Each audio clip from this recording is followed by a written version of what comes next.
የዚህ የላንድ አድሚኒስትሬሽንና ኢንስቲትዩሽኖች ኮምፕሌክሲቲ እየጨመረ ነው የመጣው። በዚህ ደረጃ ግን የአቅም ግንባታ ስራዎች በደንብ የተገነቡ አይመስልም። ክፍተቶች አሉ። በትምህርት ደረጃም በትምህርት የምናስተምራቸው ትምህርቶች ከሪኩለሞቻችንን ስንፈትሽ የትምህርት ስርዓታችን ስንፈትሽ ሎካላይዝ አይደለም። የእስራኤል መንግስት በሀገሪቱ ወታደራዊ ታሪክ ውስጥ እጅግ ግዙፍና ስልታዊ የተባለ አዲስ ውሳኔ ማሳለፉን ዓለም አቀፍ የዜና ምንጮች በስፋት እየዘገቡት ይገኛሉ። እንደ ሮይተርስ ዘገባ ከሆነ ጠቅላይ ሚኒስተር ቤንያሚን ኔታንያሁ እስራኤል በሚቀጥሉት 10 ዓመታት ውስጥ ራሱን የቻለና በውጭ ሀገራት ላይ የማይመሰረት የጦር መሳሪያ ኢንዱስትሪ ለመገንባት የ110 ቢሊዮን ዶላር በጀት መመደቧን በይፋ አስታውቋል። ፕሬዚዳንት ቮሎዲሚር ዜሌንስኪ ዋሽንግተን ጋር የተሻሻለውን ባለ 20 ነጥብ የሰላም እቅድ ላይ መስማማታቸውን ገልጸዋል። ይህ እቅድ የጦርነቱን አስቸኳይ ማቆምና አሁኑን የግንባር መስመር በጊዜው የግንኙነት መስመር አድርገው መቀበልን ያካትታል። ጡት ካንሰር ማለት ጡት ውስጥ ያሉ ሴሎች ያለ አግባብ ሲያድጉ ሲሆን በዋናነት በሴቶች ላይ ይከሰታል። ሆኖም አልፎ አልፎ ወንዶችንም ላይ ሊያጠቃ ይችላል።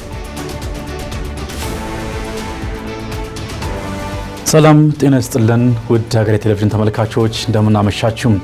ከሀገሬ ቴሌቪዥን የዕለቱን መረጃዎች ይዘን ቀርበናል። ሙሴ ከበደ ነኝ። እስከ ፍጻሜው አብራችሁን ቆዩም። በቀዳሚነት የተመለከትናቸው ርዕሰ ጉዳዮች አመራሉ።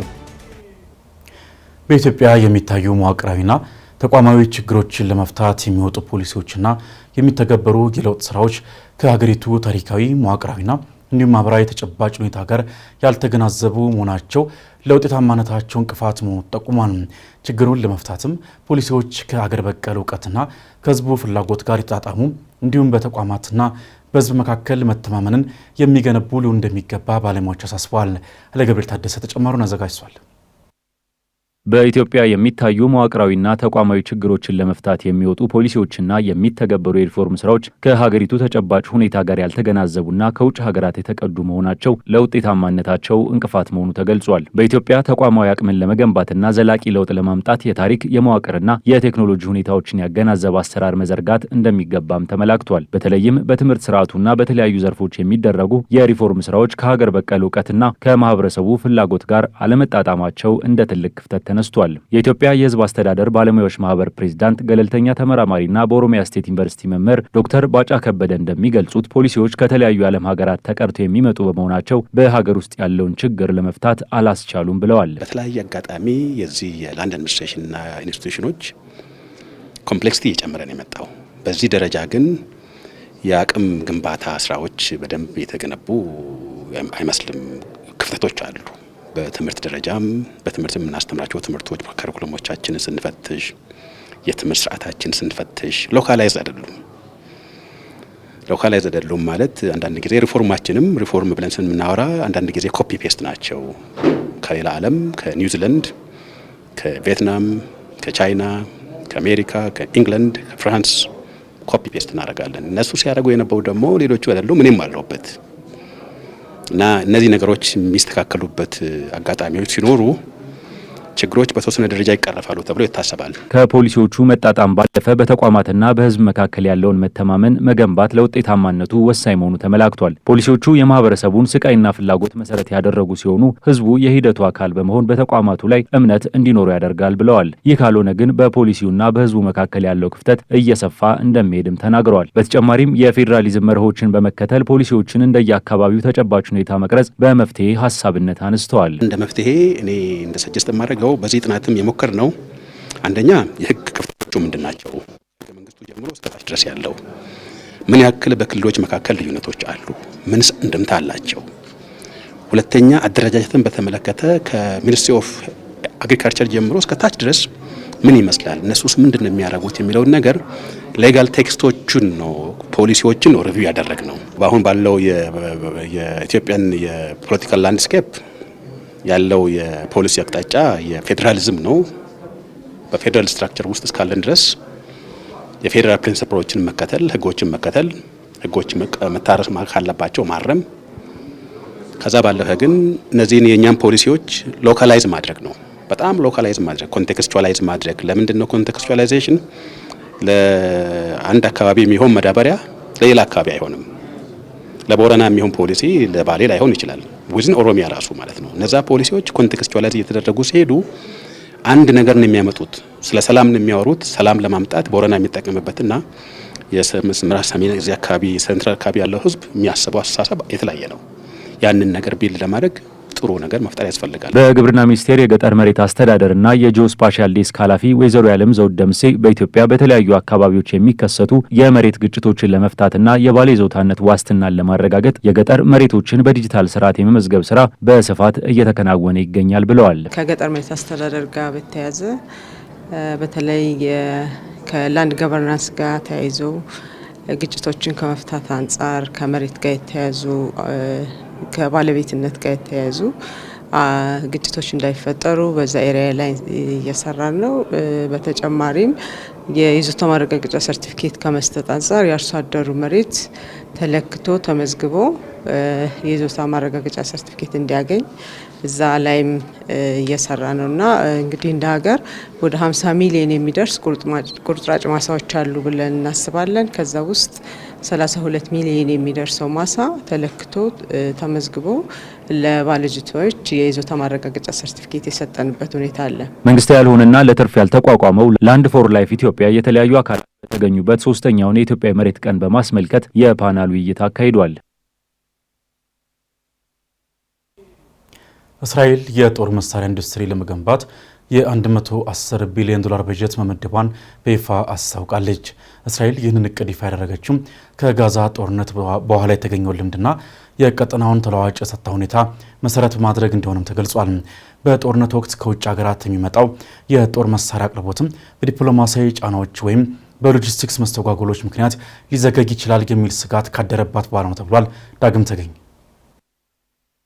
የእስራኤል መንግስት በሀገሪቱ ወታደራዊ ታሪክ ውስጥ እጅግ ግዙፍና ስልታዊ የተባለ አዲስ ውሳኔ ማሳለፉን ዓለም አቀፍ የዜና ምንጮች በስፋት እየዘገቡት ይገኛሉ። እንደ ሮይተርስ ዘገባ ከሆነ ጠቅላይ ሚኒስተር ቤንያሚን ኔታንያሁ እስራኤል በሚቀጥሉት 10 ዓመታት ውስጥ ራሱን የቻለና በውጭ ሀገራት ላይ የማይመሰረት የጦር መሳሪያ ኢንዱስትሪ ለመገንባት የ110 ቢሊዮን ዶላር በጀት መመደቧን በይፋ አስታውቋል። ይህ ውሳኔ እስራኤል ለበርካታ 10 ዓመታት ከውጭ ሀገራት በተለይም ከአሜሪካ ስታገኝ የነበረ ወታደራዊ ድጋፍና የጦር መሳሪያ አቅርቦት ጥገኝነት ለመቀነስ የታለመ ታሪካዊ ሽግግር ተደርጎ ተወስዷል። ኔታንያሁ ይህንን እቅድ ይፋ ያደረጉት ከጋዛ ጦርነት በኋላ የተገኘውን ልምድና የቀጠናውን ተለዋዋጭ የጸጥታ ሁኔታ መሰረት በማድረግ እንደሆነ ገልጿል። እንደ ጠቅላይ ሚኒስትሩ ማብራሪያም እስራኤል የረዥም ጊዜ ደህንነቷን ለማረጋገጥ ወሳኝ የሆኑ የጦር መሳሪያዎችን፣ የሚሳኤል መከላከያ ስርዓቶችንና የጥይት አቅርቦቶችን በሀገር ውስጥ የማምረት አቅሟን በከፍተኛ ደረጃ ማሳደግ ይኖርባታል። ይህ የ110 ቢሊዮን ዶላር ኢንቨስትመንት በዋናነት በምርምርና ልማት በአዳዲስ የጦር መሳሪያ ፋብሪካዎች ግንባታና በቴክኖሎጂ ሽግግር ላይ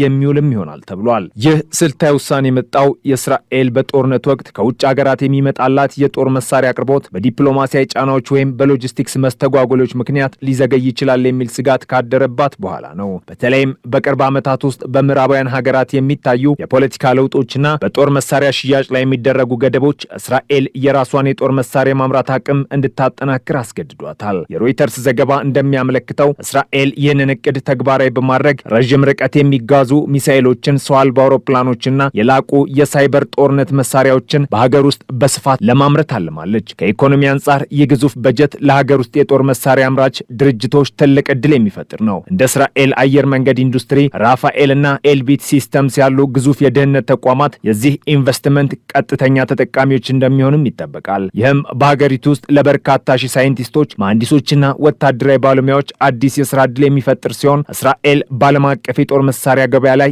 ያላትን ተወዳዳሪነትም ይበልጥ እንደሚያሳድገው ይገመታል። የፖለቲካ ተንታኞች እንደሚሉት የእስራኤል ይህ እርምጃ ከአሜሪካ ጋር ያላትን የረዥም ጊዜ ወታደራዊ ትብብር አይቀይረውም፣ ነገር ግን እስራኤል በአስቸጋሪ ሁኔታዎች ውስጥ በራሷ የመቆም አቅም እንዲኖራት ያደርጋታል ብለዋል። አሜሪካ አሁንም የእስራኤል ቁልፍ ስትራቴጂካዊ አጋር ሆና እንደምትቀጥል ቢታመንም እስራኤል ግን የመከላከያ ሉዓላዊነቷን ለማረጋገጥ የያዘች ይህ እቅድ በቀጠና ያለውን የኃይል ሚዛን የሚቀይር ይሆናል። በተለይም ኢራንና በቀጠና ያሉ ሌሎች ተቃዋሚ ኃይሎች እስራኤል የምታደርገውን ይህንን መጠነ ሰፊ ወታደራዊ ግንባታ በከፍተኛ ስጋት እንደሚመለከቱት ይጠበቃል። ይህ የ110 ቢሊዮን ዶላር በጀት በቀጣዮቹ 10 ዓመት ውስጥ በየዓመቱ ተከፋፍሎ ስራ ላይ የሚውል ሲሆን እስራኤል የአየር ኃይሏና የባህር ኃይሏን ይበልጥ ዘመናዊ ለማድረግም ትጠቀምበታለች። እስራኤል በቅርቡ ከኢራን ጋር የገባችበት የሚሳኤል ፍጥጫና በሊባኖስ ድንበር ያለው ውጥረት ሀገሪቱ ሀገሪቱ ለምን እንዲህ ያለ ግዙፍ ኢንቨስትመንት እንደሚያስፈልጋት ዋነኛ ማሳያዎች ተደርገው ተወስደዋል። ጠቅላይ ሚኒስተር ኔታንያሁ እንደገለጹት እስራኤል ለህልውና የምታደርገው ዝግጅት በሌሎች ሀገራት ፍቃድ ወይም ድጋፍ ላይ ብቻ የተመሰረተ መሆን የለበትም ነው ያሉት። በተጨማሪም ይህ ውሳኔ በመካከለኛው ምስራቅ ለሚታየው የጦር መሳሪያ ፉክክር አዲስ መነቃቃትን ሊፈጥር ይችላል ተብሎም ይፈራል። ሌሎች የቀጠናው ሀገራትም የእስራኤልን ወታደራዊ የበላይነት ለመመከት ተመሳሳይ የሆነ የመከላከያ በጀት ሊመድቡ እንደሚችሉ የደህንነት ባለሙያዎች ተነብያሉ። ይሁን እንጂ የእስራኤል ባለስልጣናት ይህ እቅድ ሀገሪቱን ለመከላከል እንጂ በሌሎች ላይ ጥቃት ለመሰንዘር እየታለመ እንዳልሆነ በመግለጽ ላይ ይገኛሉ። የሮይተርስ ዘገባ እንደሚያሳየው የእስራኤል የደህንነት ካቢኔ ይህንን እቅድ በሙሉ ድምፅ አጽድቆታል። የዩክሬኑ ፕሬዝዳንት ቮሎዲሚር ዜሌንስኪ ከዋሽንግተን ጋር የተሻሻለ ባለ 20 ነጥብ የሰላም እቅድ ላይ መስማማታቸውን ገልጸዋል። ዜሌንስኪ የሩሲያን ጦርነት ለማቆም የተሻሻለው ሀሳብ የአሁኑን የግንባር መስመር ለማቀዝቀዝ እንደሚፈልግ፣ በዚሁ ጊዜም የዩክሬን ጦር ኃይሎች ሊወጡ የሚችሉበትንና ከጦርነት የጸዳ ዞኖችን መፍጠርን እንደሚያስችል ተናግረዋል። ይሁንና በሩሲያ በኩል ስለ ጉዳዩ የተሰጠ ምላሽ የለም። ተጨማሪ አለን። የዩክሬኑ ፕሬዝዳንት ቮሎዲሚር ዜሌንስኪ ከዋሽንግተን ጋር የተሻሻለውን ባለ 20 ነጥብ የሰላም እቅድ ላይ መስማማታቸውን ገልጸዋል። ይህ እቅድ የጦርነቱን አስቸኳይ ማቆምና የአሁኑን የግንባር መስመር ለጊዜው የግንኙነት መስመር አድርገው መቀበልን ያካትታል። ፕሬዚዳንት ዜሌንስኪ ጦርነቱን ለማቆም አሜሪካና ኪየቭ በተስማሙበት አዲስ የተጠናቀቀ የሰላም ረቂቅ ፕሮፖዛል ላይ ሩሲያ ረቡዕ ዕለት ምላሽ እንደምትሰጥ ይጠብቃሉ የተባለ ሲሆን አዣንስ ፍራንስ ፕሬስ እንደዘገበው ከሆነ ደግሞ የአሜሪካ ወገን ከነሱ ጋር ከተነጋገረ በኋላ የሩሲያን ምላሽ እናገኛለን ብለዋል። ዜሌንስኪ አክለውም ከአሜሪካ ጋር በተደረጉ ውይይቶች በበርካታ ጉዳዮች ላይ ሰፊ ስምምነት መደረሱን ተናግረዋል። ነገር ግን የክልል ጉዳዮች ሳይፈቱ እንደቀሩ አጽንኦት ሰጥተዋል ሲል ኤኤፍፒ ዘግቧል። አሜሪካ የሰላም እቅዱን ለሩሲያ በታህሳስ 24 ታቀርባለች ተብሎ እንደሚጠበቅም አክለዋል። ዜሌንስኪ የሩሲያን ወረራ ለማቆም የተሻሻለው ሀሳብ የአሁኑን የግንባር መስመር ለማቀዝቀዝ እንደሚፈልግ፣ በዚሁ ጊዜ የዩክሬን ጦር ኃይሎች ሊወጡ የሚችሉበትንና ከጦርነት የጸዳ ዞኖችን መፍጠር እንደሚያስችል ተናግረዋል። ማንኛውም እንዲህ አይነት ዞን ሩሲያ ገጠሯን ከተመሳሳይ የዶኔትስክ አካባቢ በማውጣት ላይ የተመሰረተ ይሆናል። የስራ ማቀፉ ከሚጠበቁ የክልል ስምምነቶችና ኪየቭ የወደፊቱን የሩሲያ ጥቃት ለመከላከል ከምትፈልጋቸው የደህንነት ዋስትናዎች አንስቶ በጦርነት የተጎዳውን ሀገር መልሶ ለመገንባት በሚያተኩሩ እርምጃዎች ላይ ሰፋ ያለ ጉዳዮችን ስብስብ ይሸፍናል። የፕሬዚዳንቱ ንግግር የመጣው በሳምንቱ መጨረሻ በማያሚ ከተካሄደው ውይይት የወጣውን አዲስ 20 ነጥብ እቅድ ሲገልጹ ነበር። ክሬምሊን ጠንካራ የክልል ጥያቄዎቹን ሊተው ባይችልም ዜሌንስኪ በግላቸው የማይስማሙባቸው የሰነዱ ገጽታዎች እንዳሉ አምነዋል። ሆኖም ኪየቭ ሀሳቡን ቀደም ሲል ከነበረው 28 ነጥብ የአሜሪካ ረቂቅ ማለትም የሩሲያን ቁልፍ ፍላጎቶች አንጸባረቁና አስወግዶታል።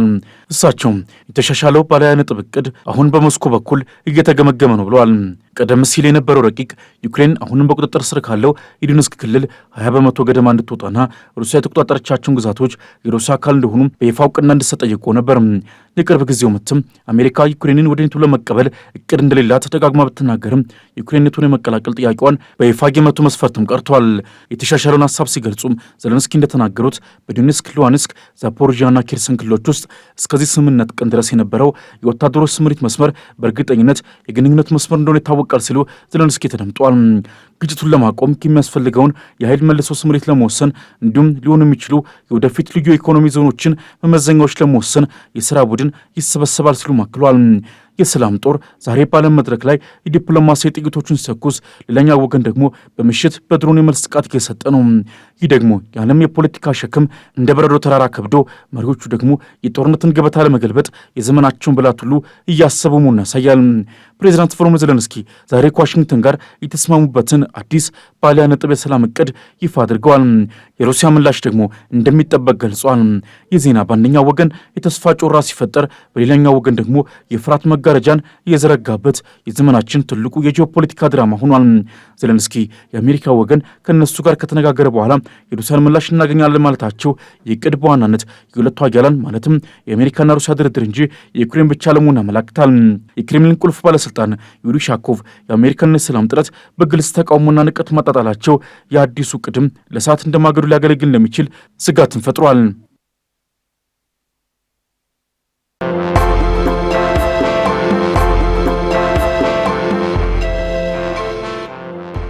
ወደ አጫጭር መረጃዎቻችን አለፍን።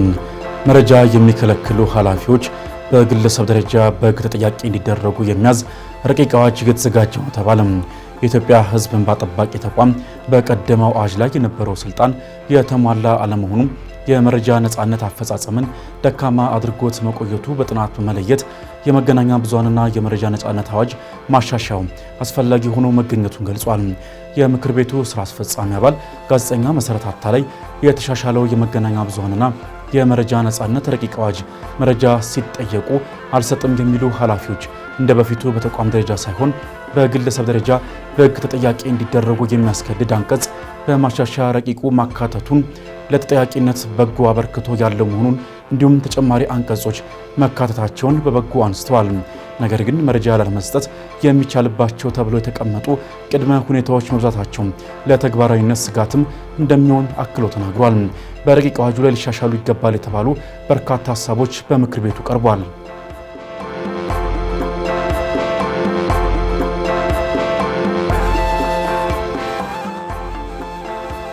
በአማራ ክልል በ2018 የትምህርት ዘመን ለመመዝገብ ከታቀዱ ተማሪዎች መካከል 42 በመቶ የሚሆኑት በተለያዩ ምክንያቶች አሁንም ወደ ትምህርት ገበታቸው አለመመለሳቸውን የክልሉ ትምህርት ቢሮ አስታወቀ። የአማራ ክልል ምክር ቤት 11ኛ መደበኛ ጉባኤውን በባህር ዳር ከተማ ያካሄደ ይገኛል። የክልሉ ትምህርት ቢሮ ኃላፊ ጥላሁን ወርቅነህ የ5 ወራት የሥራ አፈጻጸም ሪፖርት ለምክር ቤቱ ባቀረቡበት ወቅት እንደገለጹት በበጀት ዓመቱ 7,455,545 ተማሪዎችን ለመመዝገብ ታቅዶ በትምህርት ገበታ ላይ የሚገኙት ግን 4,306,273 አሊያም 58 በመቶ ተማሪዎች ብቻ ናቸው። የተማሪዎች ምዝገባ ካለፈው ዓመት ጋር ሲነጻጸር መሻሻል የታየበት ቢሆንም ከግማሽ ሚሊዮን በላይ የሚሆኑ ተማሪዎች አሁንም ከትምህርት ገበታ ውጭ መሆናቸው እጅግ አሳሳቢ መሆኑን ኃላፊው ገልጸዋል። ለዚህም ዋነኛው መንስኤ በአማራ ክልል በ2018 የትምህርት ዘመን ለመመዝገብ ከታቀዱ ተማሪዎች መካከል 42 በመቶ የሚሆኑት በተለያዩ ምክንያቶች አሁንም ወደ ትምህርት ገበታቸው አለመመለሳቸውን የክልሉ ትምህርት ቢሮ አስታወቀ። የአማራ ክልል ምክር ቤት 11ኛ መደበኛ ጉባኤውን በባህር ዳር ከተማ እያካሄደ ይገኛል። የክልሉ ትምህርት ቢሮ ኃላፊ ጥላሁን ወርቅነህ የ5 ወራት የሥራ አፈጻጸም ሪፖርት ለምክር ቤቱ ባቀረቡበት ወቅት እንደገለጹት በበጀት ዓመቱ 7,445,545 ተማሪዎችን ለመመዝገብ ታቅዶ በትምህርት ገበታ ላይ የሚገኙት 4,306,273 አሊያም 53 በመቶ ተማሪዎች ብቻ ናቸው። የተማሪዎች ምዝገባ ካለፈው ዓመት ጋር ሲነጻጸር መሻሻል የታየበት ቢሆንም ከግማሽ ሚሊዮን በላይ የሚሆኑ ተማሪዎች አሁንም ከትምህርት ገበታ ውጭ መሆናቸው እጅግ አሳሳቢ መሆኑን ኃላፊው ገልጸዋል። ለዚህም ዋነኛው መንስኤ በክልሉ ያለው የጸጥታ ችግር መሆኑን ጠቁሞ የሕፃናት ዕጣ ፈንታ አደጋ ላይ እንዲያወድቅ የምክር ቤት አባላት ለሰላም መስፈንና ለትምህርት ሂደቱ መቃናት ልዩ ትኩረት እንዲሰጡም ጥሪ አቅርበዋል።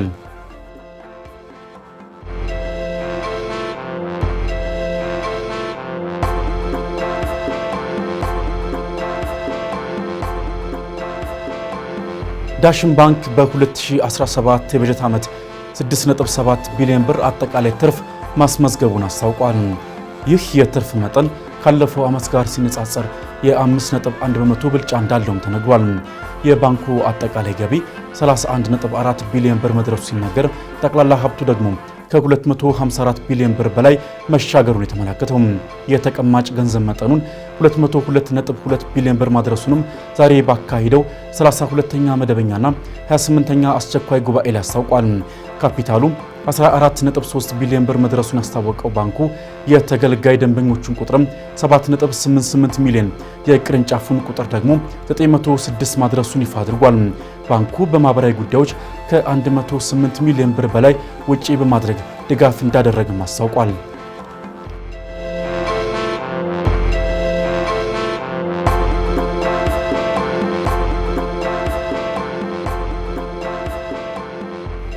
ከውጭ በናይጄሪያ የራስን የማጥፋት ጥቃት በሚመስል የቦምብ ፍንዳታ ቢያንስ የ5 ሰዎች ሕይወት ሲያልፍ 35 ሌሎች ደግሞ ከባድና ቀላል ጉዳት እንደደረሰባቸው የጸጥታ አካላት አስታወቁም። ጥቃቱ የተፈጸመው በሰሜን ምስራቅ ናይጄሪያ በሚገኝ አንድ መስጂድ ምዕመናን ለሶላት በተሰበሰቡበት ወቅት ሲሆን ፍንዳታው በመስጂዱ ሕንፃ ላይም ከፍተኛ ውድመትን አድርሷል። እስካሁን ባለው መረጃ መሰረት 5 ሰዎች ወዲያውኑ ሕይወታቸው ማለፉ የተረጋገጠ ሲሆን የቆሰሉ 35 ሰዎች ደግሞ ወደ ሕክምና ተቋማት ተወስደዋል። ሆኖም የተወሰኑ ተጎጂዎች በጽኑ በመቁሰላቸው የሟቾች ቁጥር ሊጨምር እንደሚችል ስጋት መኖሩ ነው የተገለጸው። ይህ ጥቃት በሰው ላይ በተጠመደ ቦምብ ወይም ራስን አጥፍቶ የጥፋት አደጋ መፈጸሙን የመጀመሪያ ደረጃ ሪፖርቶች የሚጠቁሙ ቢሆንም እስካሁን ለጥቃቱ ኃላፊነት የወሰደ አካል የለም ሲል አፍሪካ ኒውስ ዘግቧል።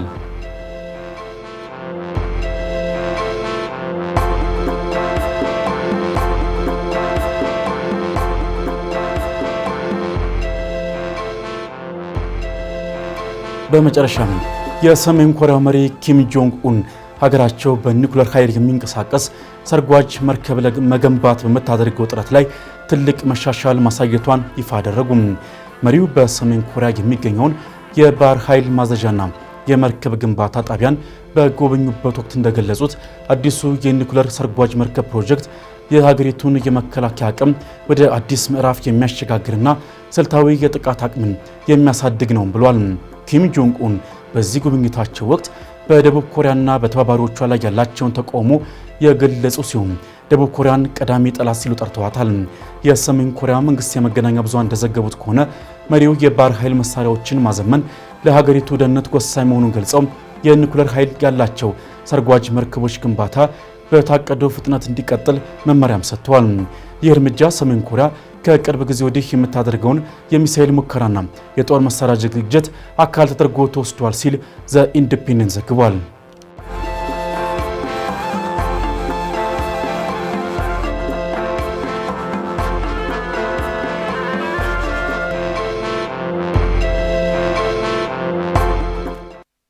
ሴቶች ላይ ከሚከሰቱ የካንሰር አይነቶች መካከል አንደኛው የጡት ካንሰር ነው።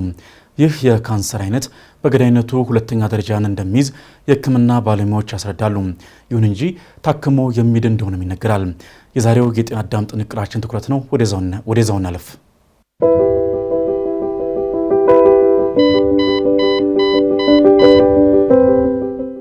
ጤና ይስጥልኝ። ዓለማችን ላይ ሴቶች ላይ ከሚከሰቱ የካንሰር አይነቶች በገዳይነቱ በሁለተኛ ደረጃ ላይ የሚቀመጠው የጡት ካንሰር መሆኑን ያውቃሉ? ዶክተር ቢኒያም ፍስሐ ነኝ። አብራችሁን ቆዩ። የጡት ካንሰር ማለት ጡት ውስጥ ያሉ ሴሎች ያለ አግባብ ሲያድጉ ሲሆን በዋናነት በሴቶች ላይ ይከሰታል። ሆኖም አልፎ አልፎ ወንዶችንም ላይ ሊያጠቃ ይችላል። ምልክቶቹ ምንድን ናቸው? አንደኛ፣ ጡት ወይም ብብት አካባቢ የሚከሰት እብጠት፣ የጡት መጠን ወይም ቅርጽ መቀየር፣ ከጡት የሚወጣ ፈሳሽ፣ የጡት ጫፍ ወደ ውስጥ መግባት እንዲሁም የጡት ህመም ዋነኞቹ ምልክቶች ናቸው። ለጡት ካንሰር ተጋላጭ የሚያደርጉ ነገሮች ምንድን ናቸው? የጡት ካንሰር የቤተሰብ ታሪክ፣ እድሜ፣ አለመውለድ፣ አለማጥባት፣ ከመጠን ያለፈ ውፍረት፣ ሲጋራ ማጨስ እንዲሁም አልኮል መጠቀም ይጠቀሳሉ። የጡት ካንሰር በጊዜ ከተደረሰበት ሙሉ ለሙሉ መዳን ይችላል። ህክምናው እንደ አይነቱና እንደ ደረጃው የሚወሰን ሲሆን ቀዶ ህክምና፣ ኬሞቴራፒ፣ የጨረር ህክምና ሊያካትት ይችላል። የጡት ካንሰርን እንዴት እንከላከል? አንደኛ፣ በየጊዜው ጡትን መፈተሽ። በምስሉ ላይ እንደምትመለከቱት መስታወት ፊት በመቆም ሁለቱን ጡቶች ልዩነት መመልከት። ከዚህ በተጨማሪ ጡትን ተራ በተራ በመዳሰስ የተለየ እብጠት መኖር አለመኖሩን መፈተሽ። ሁለተኛ፣ እድሜያቸው ከ50 ዓመት በላይ የሆኑ ሴቶች ወይም የቤተሰብ የጡት ካንሰር ታሪክ ያላቸው ሴቶች በየጊዜው ቅድመ ምርመራ ማድረግ ይኖርባቸዋል። ከዚህ በተጨማሪ በጊዜ መውለድ፣ ጡት ማጥባት፣ ሲጋራ አለማጨስ፣ አልኮሆል አብዝቶ አለመጠቀም የጡት ካንሰርን ይከላከላሉ። ሰላም።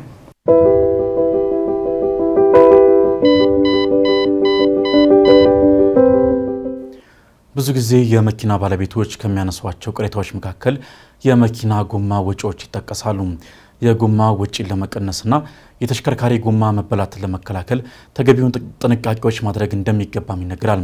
በጉዳዩ ላይ ተጨማሪውን የአውቶሞቲቭ ባለሙያው እንዲያዘጋጁታል።